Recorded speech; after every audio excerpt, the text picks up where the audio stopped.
ఎప్పుడైనా have you ever looked at real people and try to like even before ఈ awareness రాకముందైనా సరే మీ college days గురించి చాలా విషయాలు చెప్తుంటారు, అప్పుడు మీరు నిజంగా సినిమాటిక్గా చూసేవారా? అప్పుడు కూడా సేమ్ థింగ్. అది సినిమా ఎంత చెప్పినట్టు మీడియం, అది యాక్చువల్గా వచ్చేది ఏంటి మీ పర్సనాలిటీ నుంచి వస్తుంది.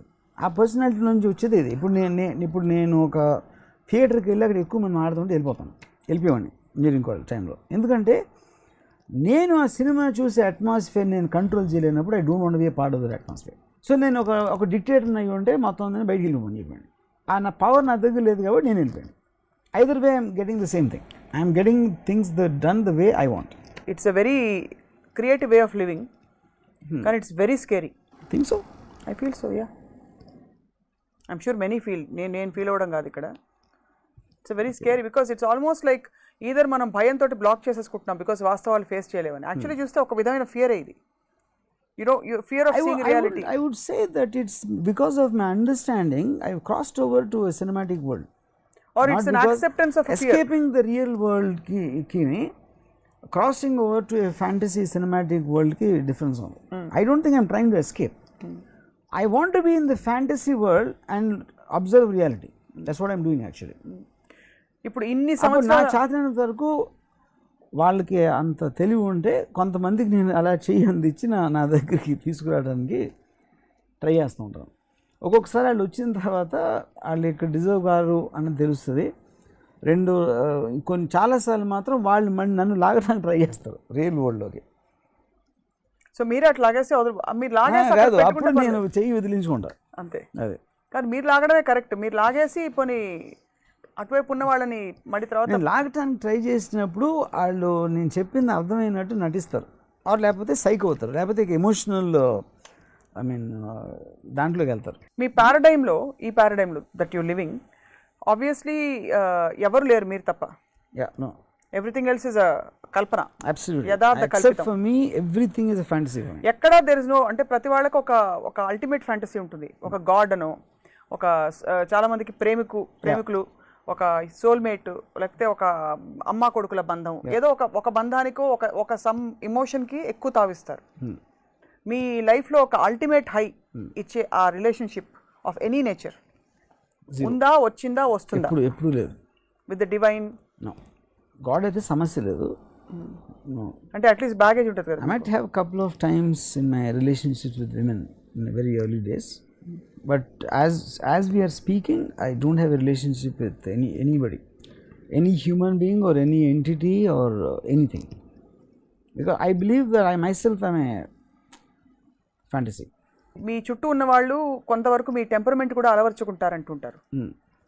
ఎంతవరకు మీ ఇన్ఫెక్షియస్ ఫ్యాంటసీని మీరు? See, I think some of them will respect me, or they think they respect me, or they think they're getting affected by me. I don't think anyone can really affect me. ఎందుకంటే మీరు అది అవ్వటానికి you have to start thinking that like that person, and me absorption quotient, me exposure level, all of them have to be on some level for that. No, I am talking about మీరు influence చేయడానికి. వాళ్ళు మిమ్మల్ని influence. ఇప్పుడు I don't think people get influence. ఇప్పుడు followers ఉంటారు, initiators ఉంటారు. Initiator వెనకాల ఉన్నంత మాత్రాన ఇనిషియేటర్ని అర్థం చేసుకున్నారన్నది కరెక్ట్ కదా. Because people want to belong to somebody. ఒక పొలిటికల్ పార్టీ, ఒక థాట్ ప్రాసెస్, లేకపోతే బాబాల వెనకాల ఇలాంటి వాళ్ళు అందరూ కూడా they want to belong somewhere. అందులో ఒక సెక్టర్ నాకు ఉండొచ్చు. వాళ్ళు 5-10 మంది, ఇప్పుడు ఒక బాబాకి లక్షల్లో ఉంటే నాకు 10 మంది ఉండొచ్చు. But the point is, followers does not necessarily mean they really understand. అదొక పర్టిక్యులర్ దాంట్లో ఒక డ్రగ్ ఎఫెక్ట్ లాగా ఉంటుంది. But that is not real. It is not coming from within.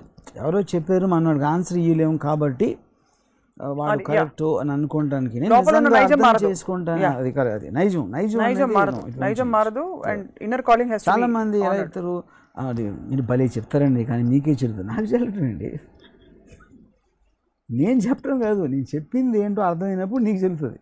నాకు సినిమాలు చూసే టైంలో అంటే అప్పటి నుంచి నాకు బాగా తెలిసిన కొంతమంది నా కజిన్స్ లేకపోతే ఫ్రెండ్స్ అవ్వచ్చు కాలేజ్ టైంలో, వాళ్ళు 90% ఆఫ్ ద పీపుల్ నాతోటి ఎప్పటికైనా నెక్స్ట్ జన్మలో ఇలా పోతూ ఉంటారు. నెక్స్ట్ జన్మలో పోతారు అండి. ఏది అప్పటి నుంచి తెలుసు, ఇప్పుడు కాదు. They know me from 30 odd years, and even till today they feel jealous of me that I live the life the way I want, and almost grudging ante nenu in what I'm saying, and I feel they live such lesser lives. I mean, they have your equal Especially opportunity. because I am playing on their mind somewhere. So coming back to cinema again, coming back to your cinema, నాకు ఇప్పుడు biggest నా greatest high ఏంటంటే ఒక లొకేషన్లో ఉండి ఒక camera పెట్టి ఒక యాక్టర్ ఒక జరిగిన దాన్ని ఆ మూమెంట్ క్రియేట్ చేయడంలో నాకు బిగ్గెస్ట్ ప్లెజర్ వస్తుంది. Because there is a thought process, there is so many things coming together. Unlike making love అనేది, సెక్స్ అనేది, it is coming from just an induction of a natural physical thing. Here there is an intelligence, there is a progress of thought, there is an analysis, and then there is of course a objective to reach a certain point with precision. Inni unnai kabatti obviously that cannot be clearly compared with just something like making love, you know. This is alarming actually. It's alarming. Now I am scared you as soon as episode is over మీరు ఎర్రగడ్డ mental హాస్పిటల్కి phone చేసి లేకపోతే ఇప్పుడే నాకు తెలియకుండా ఒక message ఇచ్చి ఇక్కడ ఒక సిద్ధం చేసి ఉంచండి నన్ను ప్యాక్ చేసేటట్టు ఉన్నారు మీరు అక్కడ వాళ్ళందరూ కూడా. Actually I'll tell you honestly, I get scared sometimes myself. అంటే ఇప్పుడు ఎప్పుడు వస్తుందంటే నాకు ఫస్ట్ టైం నేను ఇది రిజిస్టర్ చేసింది బాంబేలో. నేను డూప్లే ఫ్లాట్ ఉన్నది 8th floorలో ఉంటే ఎర్త్క్వేక్ వచ్చింది గుజరాత్లో. And I woke up and the building was shaking and I could clearly see it's an earthquake. అన్ని ఇళ్ళల్లో కదిలిపోతున్నాను. కానీ అది నేను ఒక సెకండ్ పరిగెడదాం అనుకున్నాను, ఏది పడిపోతుంది బిల్డింగ్ అని. I just wanted to listen to what kind of a sound the building will break. Building break అయినప్పుడు ఎలాంటి సౌండ్ వస్తుందని ఆ సౌండ్ కోసం వెయిట్ చేస్తున్నాను. ఎందుకంటే విజువల్ ఆల్రెడీ ఉంది ఇక్కడ. ఎస్ఎఫ్ఎక్స్ సౌండ్ ఎఫెక్ట్స్ కోసం వెయిట్ చేస్తాను అనే థాట్ అది. So that will be the last thing I will know అనేది నా feeling. And I was curious to know what kind of a sound it will make, which means that's the height of living in cinematic fantasy. Contrary to what everybody thinks of you, that you fear relationships. It's not fear. You choose not to have relationships because it's not interesting. It's because boring for you. Interesting is not the word, but I just it doesn't give you a high. It doesn't give me as much of a high as I am in state of film. If I am inside the film, నేను ఫిల్మ్లో ఉండి బయట థియేటర్లో ఉన్న ఆడియన్స్ని చూడటం ఇష్టపడతాను, కానీ థియేటర్లో ఉండి సినిమాని చూడటం ఇష్టపడను. సో అల్టిమేట్గా మీరు పోయాక మిమ్మల్ని గుర్తుంచుకోవాలంటే మీరు ఫిల్మ్ మేకర్గా గుర్తుంచుకోవాలని ఆశిస్తారా, లేకపోతే ఒక థింకర్గానా, ఒక వ్యక్తిగానా, ఒక one of the crazy streets in the world? I don't care about anybody remembering me. That is besides the point. But if you want me to describe myself, exactly. I think that's the whole point. I think I'm a thinker. Cinema అనేది just a medium. ఇందాక నేను చెప్పినట్టు. But the ultimate, నేను చెప్పదలుచుకుంది చూపించేది, నాకు high ఇచ్చేది దాన్ని ఒక క్వాంటంలో పెట్టి చూపిస్తున్నాను అంతే. సో ఆలోచనల్ని బంధించి మీ ఆలోచనల్ని మీ So instead of talking like this to you, I'm making a film. Eventually if I'm talking to you, obviously I want you to listen to me. So cinema చేసినప్పుడు I want it to be seen by people who wants to see it. So but primarily all this is coming from my personality and my thought and my specific emotions. Okay, ఇప్పుడు మీరు dark సినిమాల heights కొన్ని తీసుకుంటూ వచ్చేసారు. Crime చూపించారు, faction చూపించారు, action చూపించారు, under world చూపించారు, అన్నీ అయిపోయాయి. నెక్స్ట్ ఏ ఆలోచనల్ని మీరు ఒక ఆలోచనల్ని మీరు అంత ప్రాసెస్ చేశాక మళ్ళీ అవే తీయాలనిపిస్తుందా? ఎందుకంటే పీపుల్ మారిపోతారు. See, for example, just now I met a man called Muttapura in Bangalore. I was fascinated with him. అలా మనిషిని ఎప్పుడు కలవలేదు. సో ఆబ్వియస్లీ ఎప్పుడైతే మీరు ఒక టైప్ మనిషిని కలవలేదో తనకి సంబంధించిన ఎక్స్పీరియన్సెస్, తన లైఫ్ స్టైలు, తన blah blah blah whatever it is, that's a new world. I discovered a new world in Muttapura. And దానికి మీరు ఎలాగో హంగులు అని చెప్తారు. I'll do whatever that is. So every person who I meet or every incident which happens, whichever catches my attention, that's a new world. అప్పుడు నేను ఇంకొక holiday ఒక చోట నుంచి ఒక ట్రిప్ వెళ్ళినట్టు ఈ ట్రిప్ వదిలేసి ఆ ట్రిప్ వెళ్తున్నాను. So once I go in to that other thing, I forget this world which existed before. అందుకని నాకు నా సినిమా అన్ని బోర్ కొడతాయి.